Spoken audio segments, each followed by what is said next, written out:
Estás escuchando La Nación Audio.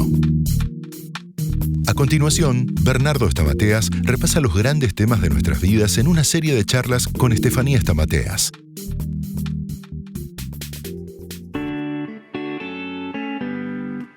Hola, ¿qué tal? Soy Estefanía Stamateas y junto al doctor Bernardo Stamateas vamos a charlar sobre un proceso que todos pasamos y pasaremos en la vida cuando perdemos a alguien, que es el duelo. ¿Cómo estás, Bernardo? ¿Cómo te va, Estefi? Todo muy bien. ¿Hay distintos tipos de duelo? Sí, hay distintos tipos de duelo. El duelo no hay un método, no hay una forma única. Cada duelo es único. Pero hay acumulación de duelos, hay duelos traumáticos, hay duelos que va a depender de cómo es la pérdida y cómo ha sido el vínculo con la pérdida. No es lo mismo. Todos los duelos son dolorosos, pero no es lo mismo perder un papá de 90 años que perder un hijo. No es lo mismo una enfermedad terminal que un accidente abrupto. No es lo mismo. El proceso de elaboración de los duelos es distinto. Pero todo duelo es dolor. Acordate que duelo quiere decir duelum, dolor, pero también quiere decir combate. Combate entre dos partes, una parte que acepta la pérdida y otra parte que no acepta la pérdida. ¿Tienen distintos tipos de nivel de dolor, digamos, los duelos? Claro, el duelo es un camino. ¿Qué hay en ese camino? Muchas emociones. Por ejemplo, ¿cuáles? Tristeza, angustia, paz. ¿Enojo también? Enojo, paz, alivio, bueno, ya no sufre más. Asombro, no puedo creerlo, todavía no aterrizo. Puede ser, obviamente, nostalgia.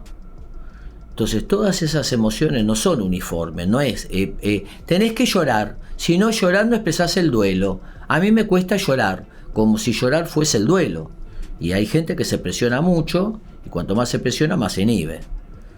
Entonces, ese camino que uno va transitando con distintas emociones, las tiene que ir gastando, expresándolas, diciéndolas, y el duelo no se supera, el duelo se transforma. Esto es muy importante. Vos perdiste una mascota, un hijo, no lo vas a superar. El dolor queda en tu cuerpo, pero queda transformado. ¿Qué quiero decir con esto?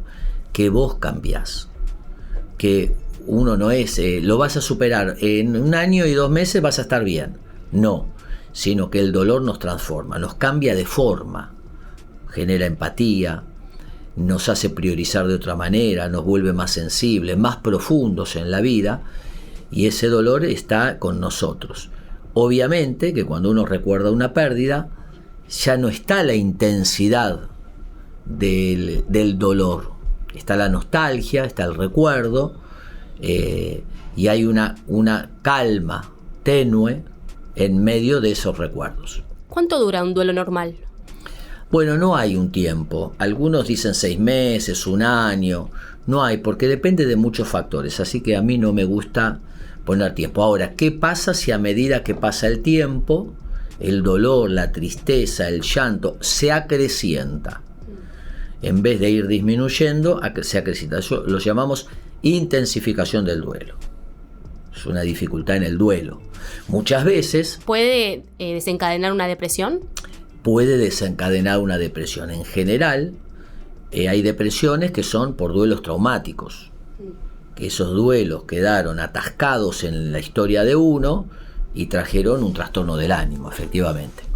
¿Qué pasa cuando alguien no llora la muerte de un familiar o un ser querido? Bueno, no es que necesariamente tiene que llorar. Uno puede estar triste, puede recordar con nostalgia.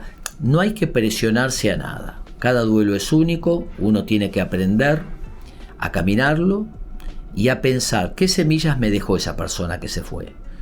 Qué virtudes, qué semillas, su alegría, su fuerza, y hacer crecer eso. Eso es la manera de honrar la pérdida. Las pérdidas duelen porque una pérdida tiene muchas pérdidas. Perdemos horarios, perdemos rituales con esa persona, perdemos encuentros. Toda pérdida encapsula muchas pérdidas. Y nos recuerda también la propia pérdida. Por eso también nos duele. La muerte del otro nos recuerda nuestra finitud. Entonces uno también tiene que pensar cada tanto qué cosas son importantes, qué cosas son trascendentes, cada tanto. ¿Sabes que había un psicólogo americano que le decía, si tuvieses 24 horas de vida, ¿a quién llamarías? 24 horas de vida, ¿a quién llamarías? La gente decía, a mi mamá, a mi pareja, a mis hijos, ¿qué le diría? Te quiero, esto. Bueno, ¿y qué estás esperando? Y la gente quedaba impactada. Hacelo, no esperes a tener 24 horas. ¿Podemos tenerle miedo al duelo? O sea, tengo miedo de que se muera un familiar. Sí. O tengo miedo a morirme. ¿Es miedo al duelo? ¿A atravesar ese proceso? Es más bien el miedo a la muerte, que es un miedo muy común. Muchas personas lo tienen porque no tienen miedo a la vida. Entonces, cuando yo le tengo miedo a la vida, en realidad está enmascarado en el miedo a morirme. El miedo a que se muera un ser querido en general es porque hay temas que no están hablados. Tengo miedo que se muera mi tía. Bueno, hay cosas que quedaron pendientes con tu tía o que están sin hablar. Y no, pero si querés ponele, yo pienso, si se muere mi abuela, me muero, porque yo la amo a mi abuela, pero no es que tengo algo pendiente para decirle a mi abuela. Claro, lógico, nadie quiere la pérdida de nadie. Obviamente que uno dice eso, claro, me muero, no, porque los vínculos afectivos, nosotros estamos uno metido en el otro.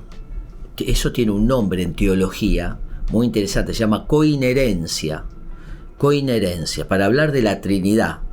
Dice que el Padre está en el Hijo, y el Hijo está en el Padre, y el Espíritu Santo está en el Padre y en el Hijo, y los tres son uno, pero son tres, pero son uno. Un misterio. La coinherencia emocional es que cuando yo me relaciono con alguien, el otro es parte mía y yo soy parte del otro, aunque somos dos personas distintas. Esa fusión misteriosa emocional que tenemos en los vínculos, por eso decimos, cuando se muere el otro, se murió algo mío.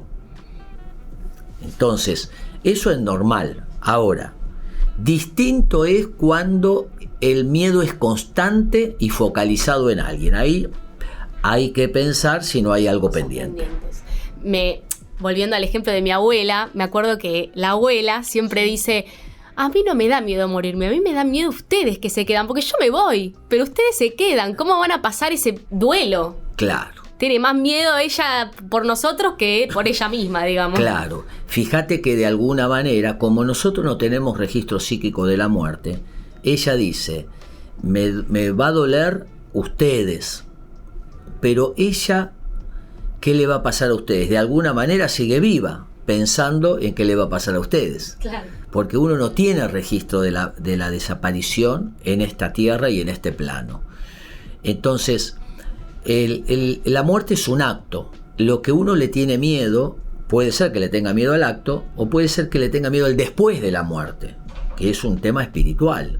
¿Qué va a pasar después? Claro. Y otro miedo... No saber, la incertidumbre. Claro. Para los creyentes el miedo está resuelto, ¿no? Para el que es creyente te dice, bueno, yo creo en Dios, creo en Jesucristo como mi Salvador, y el miedo está resuelto.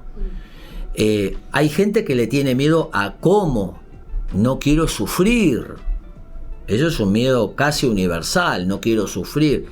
Hoy, gracias al avance de la medicina, el sufrimiento ha disminuido enormemente, ¿no? Y al cuándo también le tienen miedo. Claro, Víctor Hugo decía, lo importante no es cuándo nos vamos a morir, sino cómo vamos a vivir hasta ese día. ¿Cómo seguimos luego de una pérdida, Bernardo? Haciendo crecer las semillas que el que se fue nos dejó, honrando esa memoria, siendo felices. El dolor no es una enfermedad que hay que curar, ni un problema que hay que resolver, es parte de la historia. Gracias, Bernardo. Hemos terminado este episodio, fue un gusto acompañarlos. Mi nombre es Estefanía Stamateas y junto al doctor Bernardo Stamateas les deseamos lo mejor y acuérdense, para atrás las pérdidas, para adelante las oportunidades. Chau.